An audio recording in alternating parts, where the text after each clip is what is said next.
Hello everyone, welcome back to our channel. Today we are going to explore one of the most fascinating chapters from class 11th NCERT, Discovering Tut. The saga continues.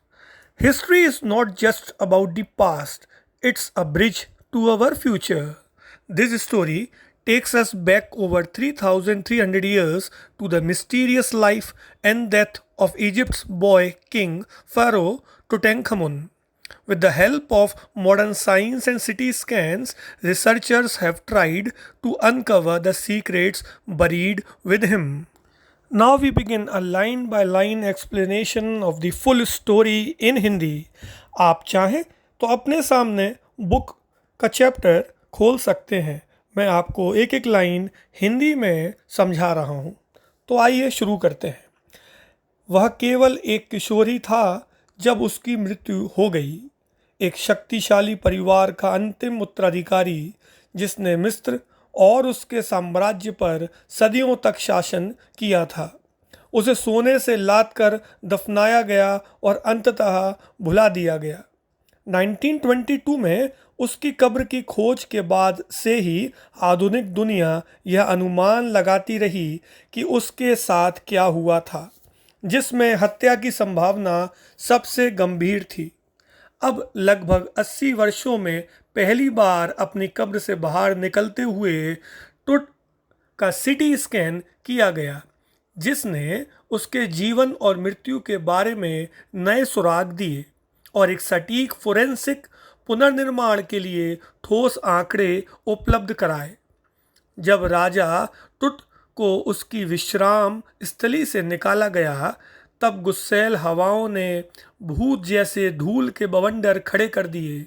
यह विश्राम स्थली प्राचीन मिस्री कब्रिस्तान valley of the Kings यानी कि राजाओं की घाटी के नाम से जानी जाती है.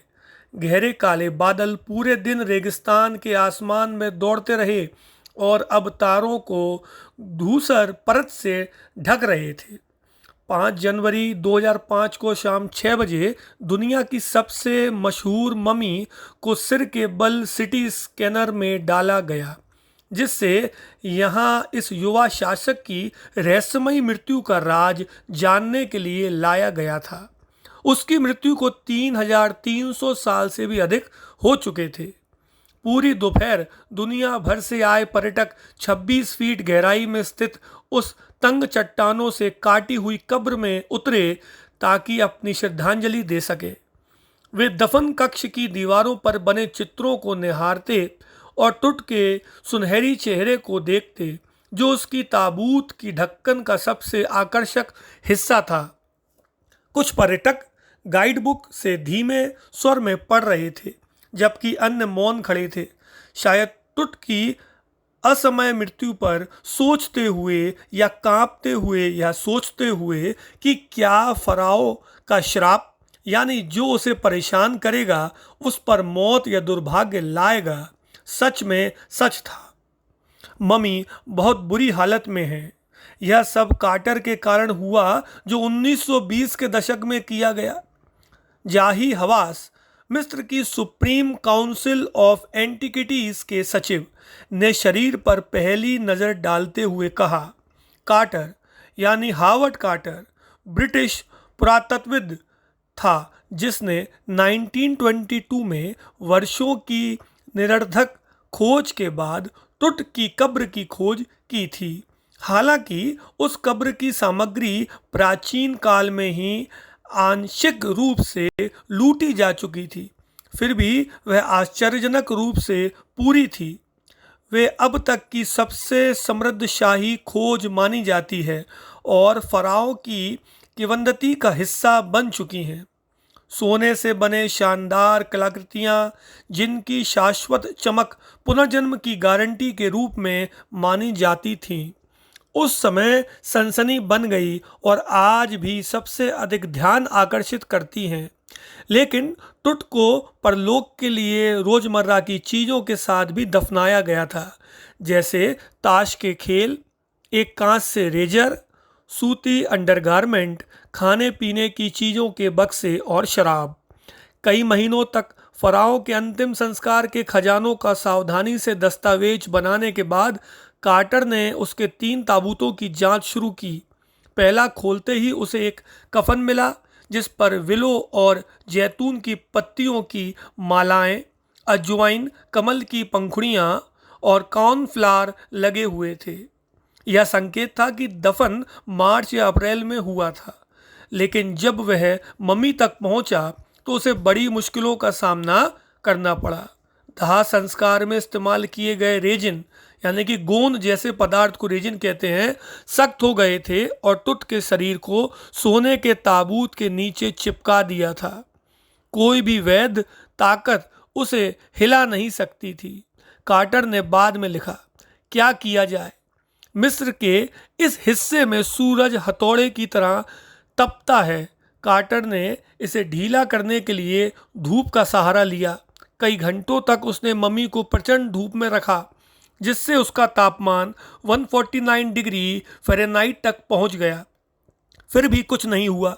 उसने वैज्ञानिक नज़रिए से लिखा कि हमें मम्मी की हड्डियों और धड़ के नीचे से जम चुके पदार्थ को छेनी से काटकर निकालना पड़ा ताकि राजा के अवशेषों को उठाया जा सके।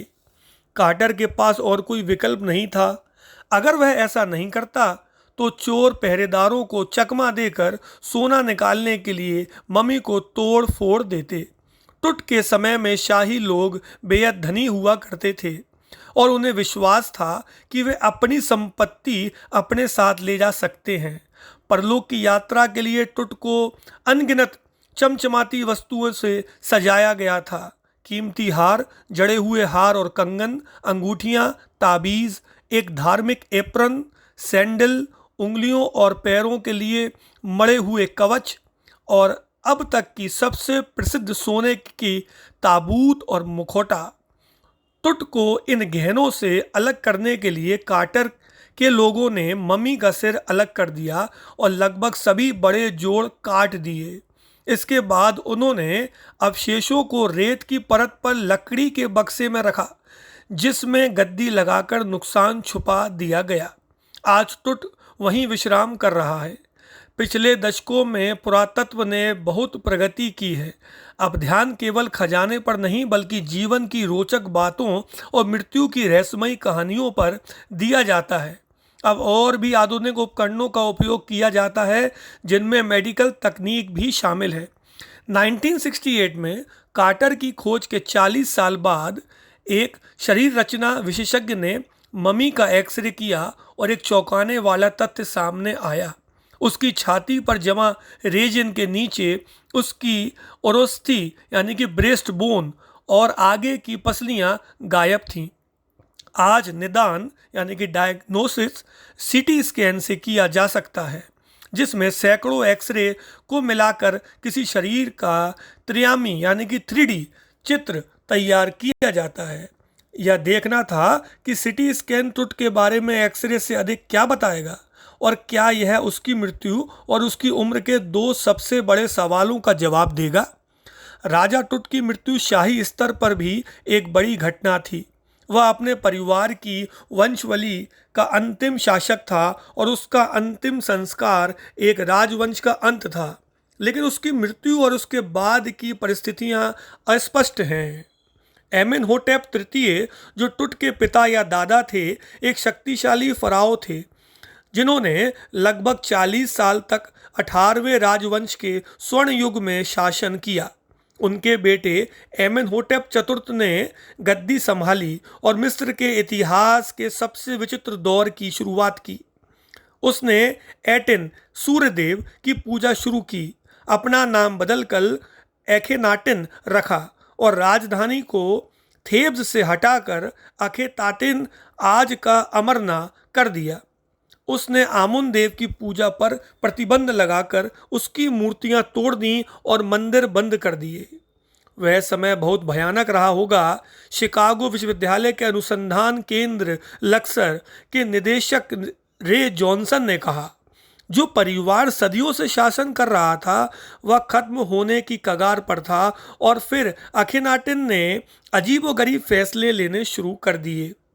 अखेनाटिन की मृत्यु के बाद स्पेन खकारे नाम का रहस्यमय शासक थोड़े समय के लिए आया और गायब हो गया। इसके बाद एक बहुत छोटे टुटनखाटन ने सिंहासन संभाला, जिसे आज हम राजा टुट के नाम से जानते हैं। इस बालक राजा ने जल्द ही अपना नाम बदलकर टुटनखामुन रखा, जिसका अर्थ था आमुन का जीवित रूप, और पुराने धार्मिक रीति रिवाजों की पुनर्स्थापना की। उसने लगभग 9 साल शासन किया और फिर अचानक उसकी मृत्यु हो गई। उसकी प्रसिद्धि और उसकी मृत्यु से जुड़ी अटकलों के बावजूद टुट मिस्र की कई ममियों में से केवल एक है। कितनी ममियां हैं किसी को नहीं पता। मिस्र की ममी परियोजना जो 2003 के अंत में शुरू हुई, अब तक लगभग 600 ममियों का रिकॉर्ड कर चुकी है और अभी भी गिनती जारी है। अगले चरण में इन ममियों का स्कैन एक पोर्टेबल सिटी मशीन से किया जाएगा, जिसे नेशनल ज्योग्राफिक सोसाइटी और सीमेंस ने दान किया है। टुट उन पहली ममियों में से एक है जिन्हें स्कैन किया गया। मृत्यु में भी जैसे जीवन में वह अपने देशवासियों से आगे रहा। सिटी मशीन ने ममी को सिर से पैर तक स्कैन किया और 1700 डिजिटल एक्सरे छवियां तैयार की। टुट का सिर 0.62 मिलीमीटर की परतों में स्कैन किया गया ताकि उसके जटिल ढांचे को स्पष्ट रूप से देखा जा सके। इसी तरह पूरे शरीर को दर्ज करने के बाद रेडियोलॉजी, फॉरेंसिक और शरीर रचना के विशेषज्ञों की टीम ने उन रहस्यों को खंगालना शुरू किया जिन्हें एक सुनहरी समाधि में बने पंखों वाली देवियों ने इतने समय तक सुरक्षित रखा था। स्कैन की रात कामगारों ने टुट को बक्से में उसकी कब्र से बाहर निकाला। उसे शव यात्रा में लोग ताबूत उठाते हैं, जैसे मान लीजिए कि शव यात्रा में लोग ताबूत उठाते हैं, वैसे ही वे ढलान और सीढ़ियां चढ़ते हुए रेत भरे तूफानी माहौल से गुजरे और उसे ट्रेलर में रखे स्कैनर तक पहुंचाया। 20 मिनट बाद 2 लोग बाहर निकले और पास के दफ्तर की ओर दौड़े, फिर 2 सफ़ेद प्लास्टिक के पंखे लेकर लौटे। दरअसल लाखों डॉलर की मशीन काम करना बंद कर चुकी थी क्योंकि उसकी कूलिंग फैन में रेत चली गई थी। फराओ का श्राप, एक गार्ड ने घबराकर मजाक किया। आखिरकार वैकल्पिक पंखे ने ठीक से काम किया और प्रक्रिया पूरी हुई। जब यह सुनिश्चित हो गया कि कोई डेटा नहीं खोया है तो तकनीशियों ने टुट को फिर से कामगारों को सौंप दिया। वे उसे उसकी कब्र में वापस ले गए। ताबूत से निकाले जाने के 3 घंटे से भी कम समय बाद राजा फिर वहीं विश्राम कर रहा था जहां अंतिम संस्कार करने वाले पुजारियों ने उसे रखा था। ट्रेलर में तकनीशियन ने कंप्यूटर स्क्रीन पर टुट की अद्भुत तस्वीरें निकाली। ग्रे रंग का सिर पिक्सल से बनता दिखाई दिया और तकनीशियन ने उसे हर दिशा में घुमा कर देखा। गर्दन की हड्डियां उतनी ही स्पष्ट थीं जितनी एनाटॉमी क्लास में होती हैं। अन्य तस्वीरों में हाथ, पसलियों के कई दृश्य और खोपड़ी का कटाव सामने आया, लेकिन अब दबाव कम हो चुका था। कुर्सी पर पीछे झुकते हुए जाई हवस ने राहत की सांस ली और मुस्कुराए। उन्हें खुशी थी कि सब कुछ सही ढंग से हो गया।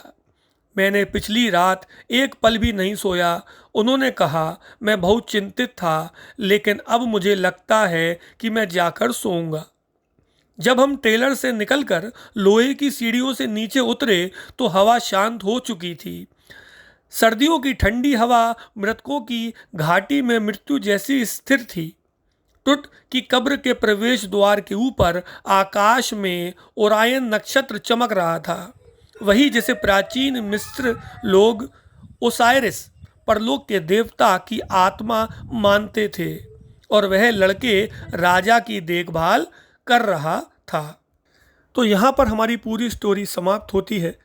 अब आपके सामने मैं दिखा रहा हूँ कुछ वर्ड मीनिंग्स, हार्ड वर्ड्स, उसके मीनिंग जो आप लोग नोट कर सकते हैं, और एनसीईआरटी क्वेश्चन आंसर्स जो आप पॉज करके नोट कर सकते हैं, देख सकते हैं, जो कि बहुत ही इम्पोर्टेंट रहेंगे।